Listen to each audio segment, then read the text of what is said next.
Hello, welcome to Roughcut, a student-run variety show run by Bloomsburg's NBS. I'm Drew, your host for today, and this is our first episode back from the long winter break. So I hope you guys are ready for some great content. We're going to start right off with the news desk.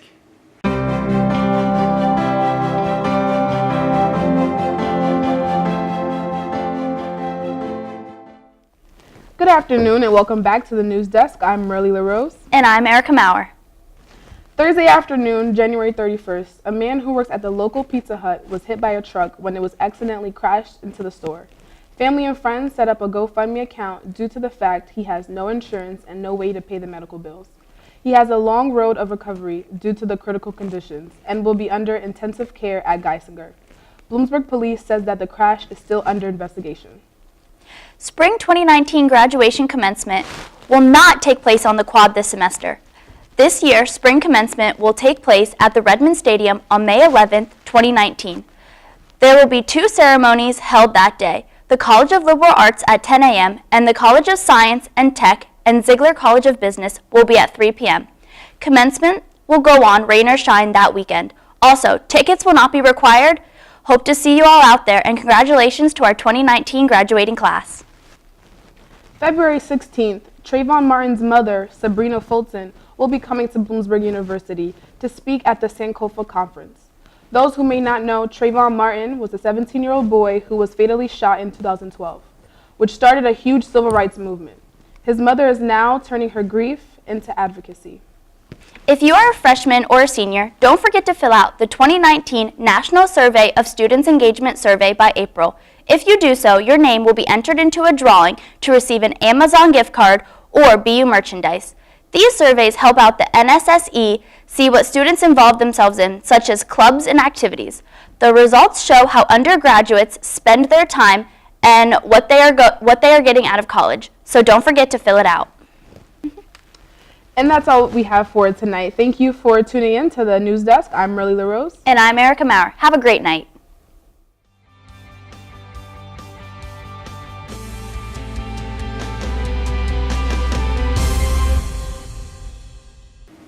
Thanks guys, that's some great content. Let's head over to Hotspot to hear some juicy gossip.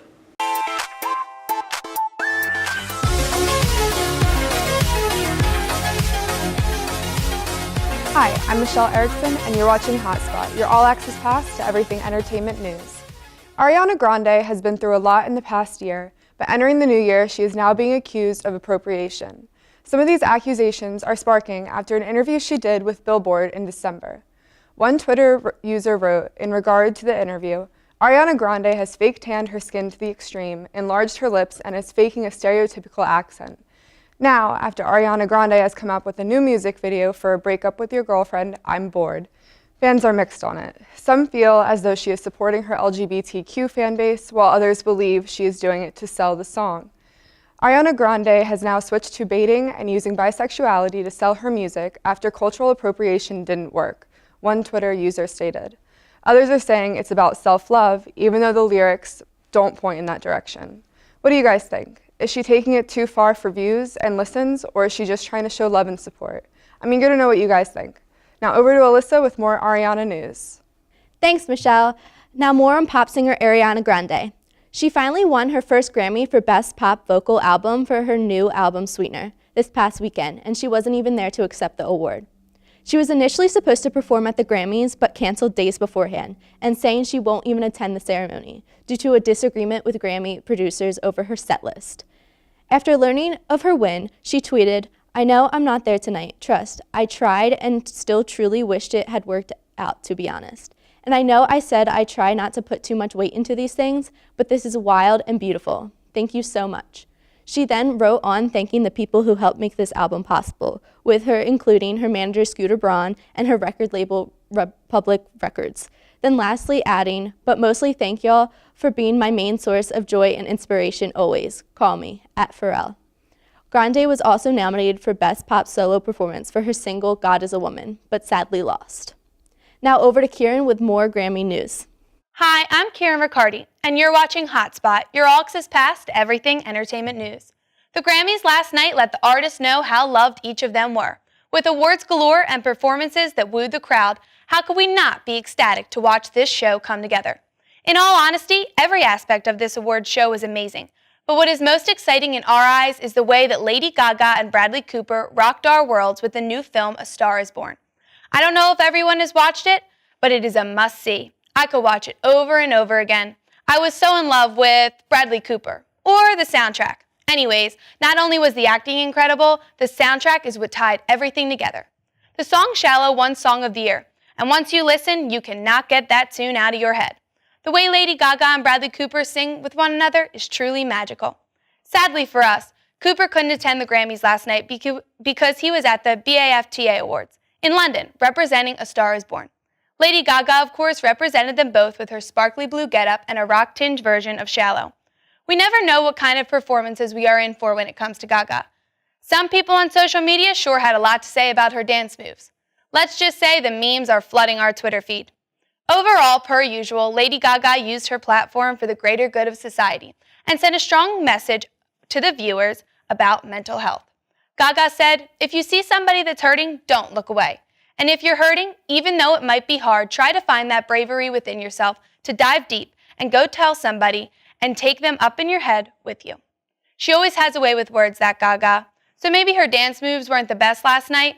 She sure has a heart of gold, and as far as I'm concerned, she can star in any movie and sing any song, and I'll be watching and singing along. Thanks for tuning in. We'll catch you next week on Hotspot.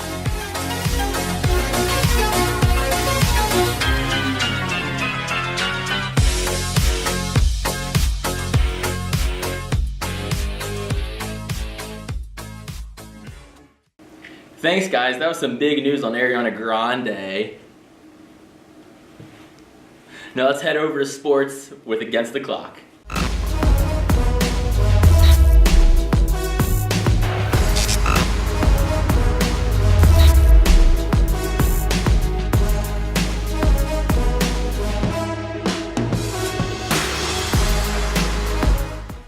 Good evening and welcome into tonight's show of Against the Clock, your variety sports talk show where we take 3 topics and debate those topics for 90 seconds each. This is also our first episode of the spring 2019 semester, so welcome back. I'm your host, Sarah Jones, joined by Corey Zimmerman and Matt Marvin. Well, guys, there is a lot going on in the sports world. There's a lot to talk about. I will not waste any time. Let's kick it off to topic number 1. Oh, how this MLB season has been an interesting one for sure. 2 players headlining free agency are stud franchise players Manny Machado and Bryce Harper. Both have yet to sign with a team, with spring training starting just this week. Both players are looking for large contracts on the ends of an 8 to 10 year deal worth around $300 million. My question to you guys is, where do you guys see these players landing and at what price? Well, I mean, you're absolutely right, Sarah. It's been an interesting offseason for sure. Not many moves. It's really come down to Machado and Harper. They have to make their moves so that way everyone else can make theirs. The Yankees have made a couple moves. They probably have the best bullpen in all of MLB now. But for me, with these 2 players, Machado, he's been linked to the White Sox all offseason. I think there's a really good chance that he'll go there.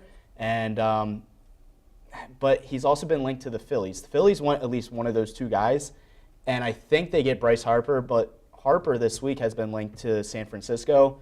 Those players are going to get large contracts, 6, 7, 8 years. I don't think it's going to be a 10-year deal. These guys are 25 and 26. They're young. They're talented. They got a lot of baseball to be played.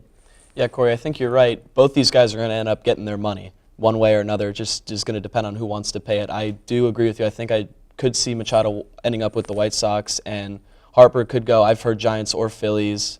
I think it really just depends on if the Phillies want to take that kind of risk. They're not getting both of them. I think it would be more likely Harper, though. Well, and even the Phillies, they went all in getting JT Realmuto. I'm sorry if I'm butchering his name. I probably am, but he's an all-star catcher.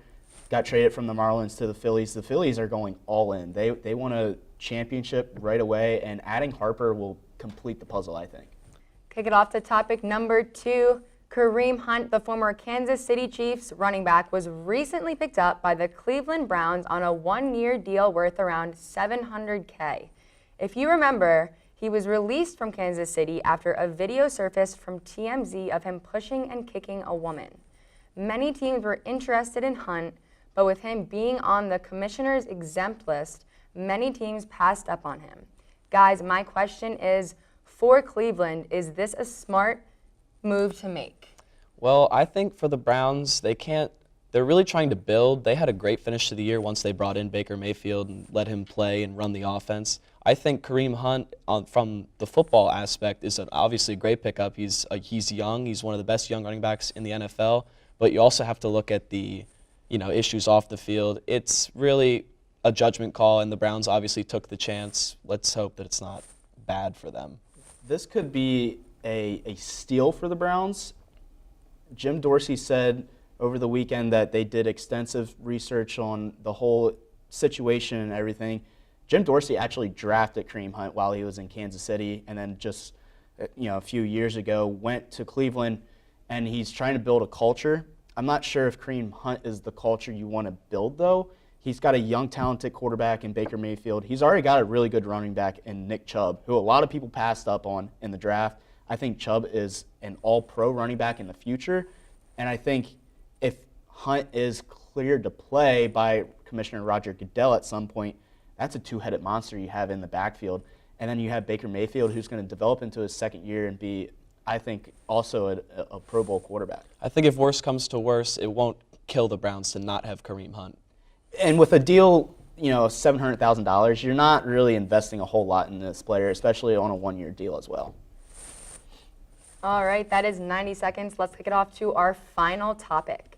With the NBA trade deadline now over as of last Thursday, there are some teams that move themselves into better positions to make a deep playoff run come April and May. The Western Conference is still highlighted by several teams, including Golden State, Houston, and Oklahoma City. However, in the East, things are still left wide open. Guys, who are your winners and losers from the trade deadline as now we approach the NBA All-Star Weekend? I think your biggest winner, and they're not even probably going to make the playoffs this year, is the Dallas Mavericks. For sure, no one's really talked about them. Getting Kristaps Porzingis from the Knicks didn't really give up a whole lot. Got rid of DeAndre Jordan and his huge contract.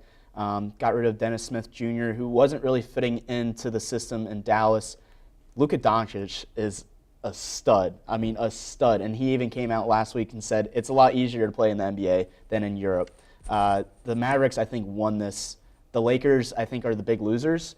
They didn't get Anthony Davis. I know Pelicans weren't really working with them a whole lot, but Lakers, if you want a championship, Magic Johnson, I know he wants a championship with LeBron there, and I'm sure LeBron wants to win a title before he retires, and I don't think it's going to happen.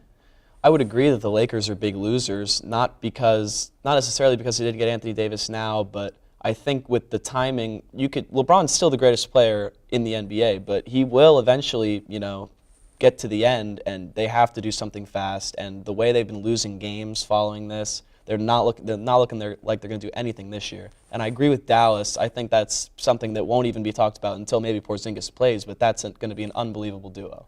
I think Toronto even made an interesting move adding Marc Gasol, a veteran, the younger brother of Paul Gasol.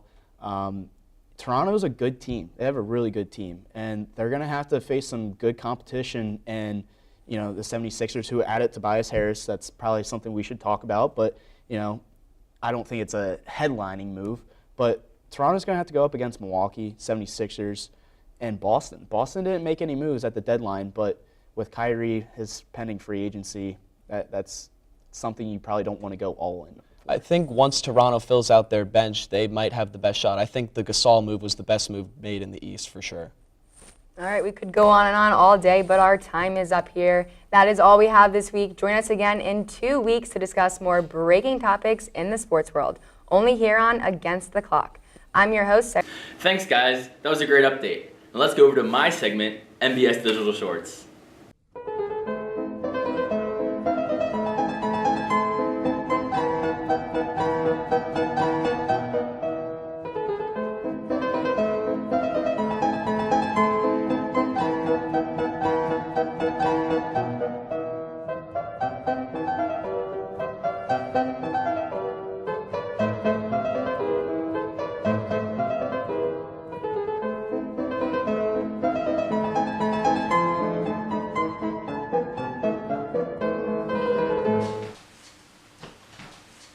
Hey guys, what's up?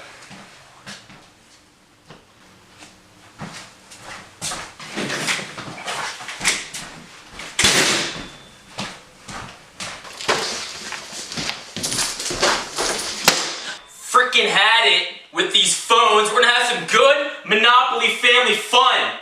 Do you hear me? Okay, Dad. Jeez. God. It's family time! Family time? Family time! Ah! Dude, relax. We're roommates. It's days like these I'm glad I'm adopted. Maybe this is why we don't play the games.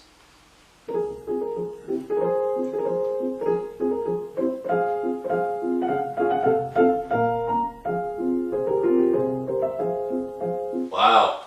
Fresh Monopoly board. Fresh out the womb. Let's cut the umbilical cord. What do you do at Walmart, dude?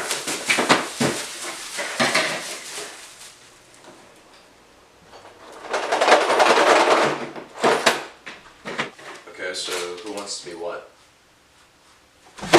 Jesus!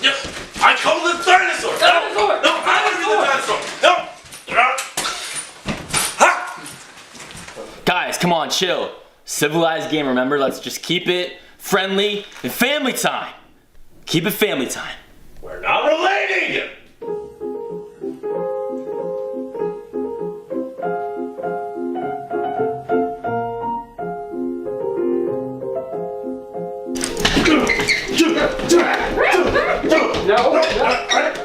JD, do you want the electric company? How much? It's $150. Yes! No! It's fine!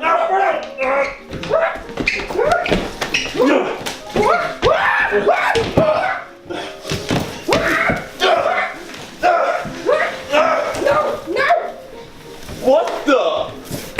Tom, how'd you get in there? Is that Tom? Come on. Hey. Come on, buddy. Oh, wait. Hold on. I need $5. Thanks, bud. Ew. Jack, do you want short line railroad? Yes. How much? 200. All right, I'll take it. Ha!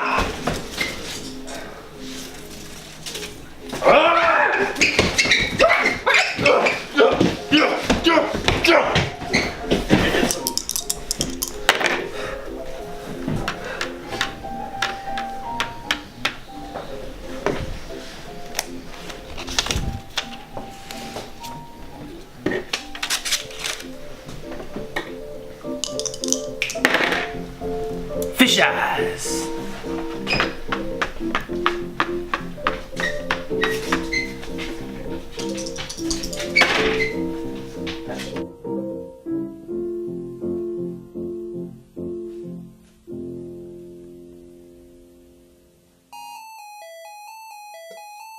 Witness a competitive home, filled with competitive people. People who shove tiny men into tiny cabinets. People who play board games with giant knives and fully loaded handguns on the table. People who started this whole competitive nature because none of them knew how to change the clock on Drew's stupid microwave.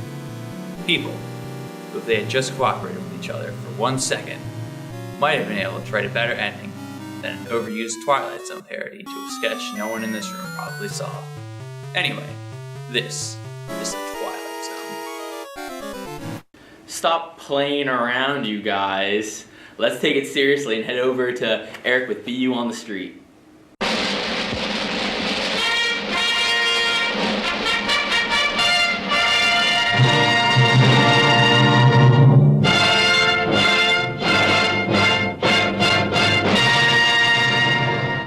Hey Bloomsburg, you're probably wondering, why the suit? Well, I gotta be in court in a few hours. But anyway, it's time for the first ever and only ever Bloomsburg Gold Star Awards, or as we like to call them, the BGs! The award show where we celebrate the best and worst in movies and TV with these very specific categories that we made up right before we started shooting. Also, the only award show this year to have a host. Thank God I deleted my Twitter account. Now let's get started. First up is the Leonardo Gimme Dat Oscar Doe Award. The award for the actor or actress that tried so hard to win an Oscar this year, to only no avail. And the winner is Steve Carell. That's right, the former comedian has been trying so hard to get an Oscar this year. The drug addiction drama, Beautiful Boy, the feel-good biopic, Welcome to Marwen, and a real-life political satire, Vice. Sorry, Steve. Looks like you're gonna have to eat a raw bison liver or put on a fat suit to get that Oscar. And now it's time for the Let Them Fight Award, the award that goes to the best action movie of the year. And the nominees are Avengers Infinity War, Aquaman, Black Panther, Deadpool 2, Mission Impossible Fallout, Overlord, Ready Player One, Spider-Man Into the Spider-Verse, Solo, A Star Wars Story, Upgrade. And the winner is The Night Comes for Us. You know what? I took the time to count every punch and kick in The Night Comes for Us. You wanna know how many there were? 48,562. Prove me wrong, Internet. I'm sure you probably will. Now it's time for the biggest comeback award for the person or thing who made the biggest comeback in 2018. The nominees are actors turned directors, coming of age stories, MCU villains, Phil Lord and Chris Miller, Sandra Oh, Spike Lee, the Teen Titans franchise, the Transformers franchise. And the winner is Henry Cavill's mustache. First, it pissed everyone off back in 2017 when it gave Superman a weird fake baby mouth in Zack Whedon's Justice League. But then it blew everyone away in 2018 with its appearance in Mission Impossible Fallout. And a few months later, it made an incredible cameo in Henry Cavill's Superman Instagram story.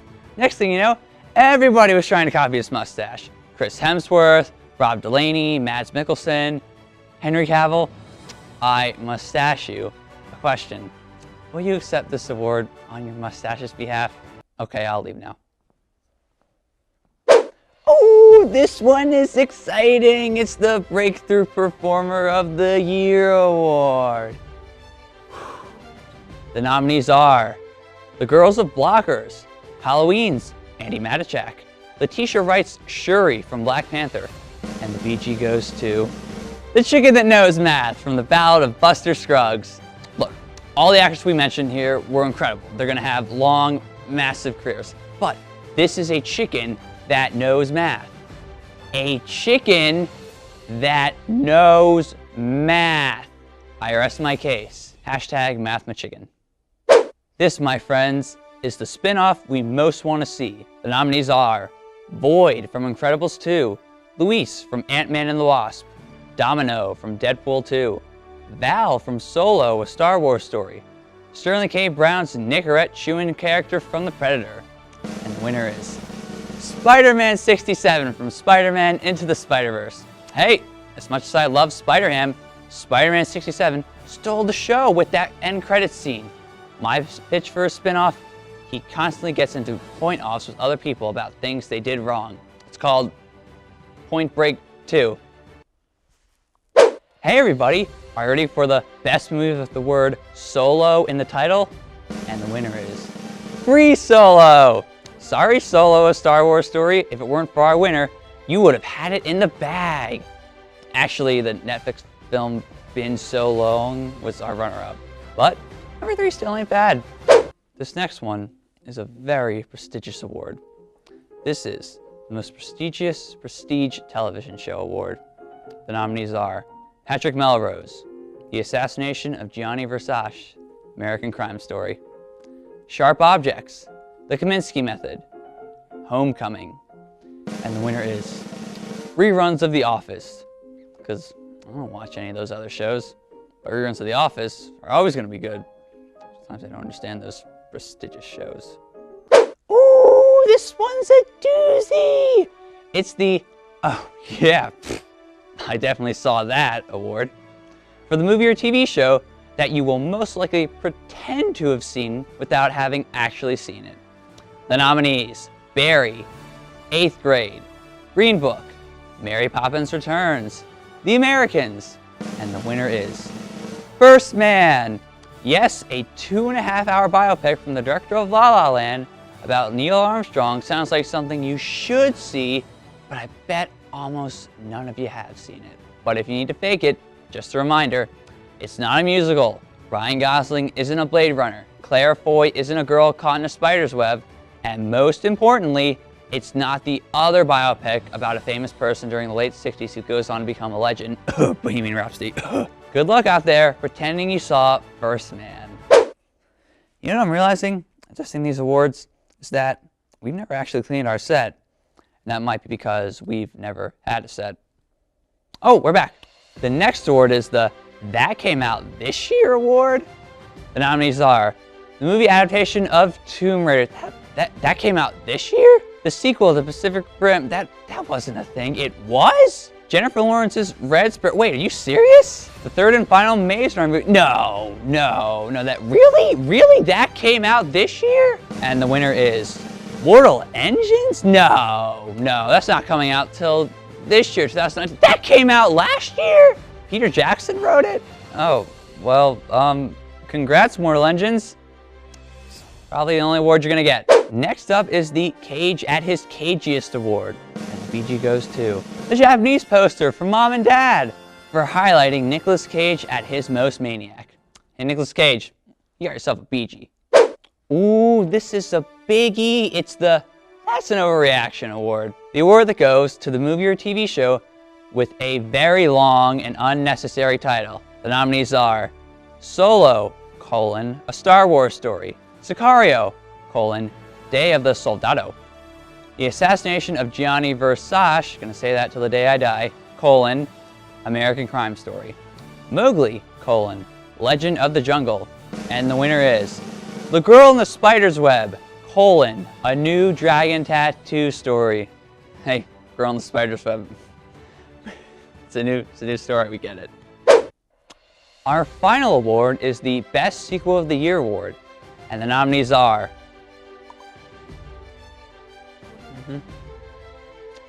Yep, sure, Ant-Man and the Wasp.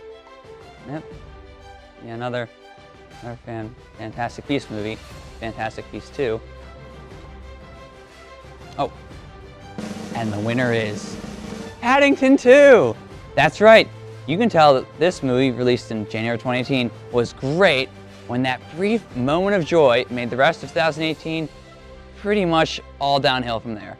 Should just drown all my sorrows with a jar of marmalade. And that's our show! What a year it was. Now I've got to get to court. Thank you all so much for watching. We'll not be back next year or probably ever again. Bye! He's making dreams come true. Thanks guys, that's all we have for you today. Stay warm, you guys.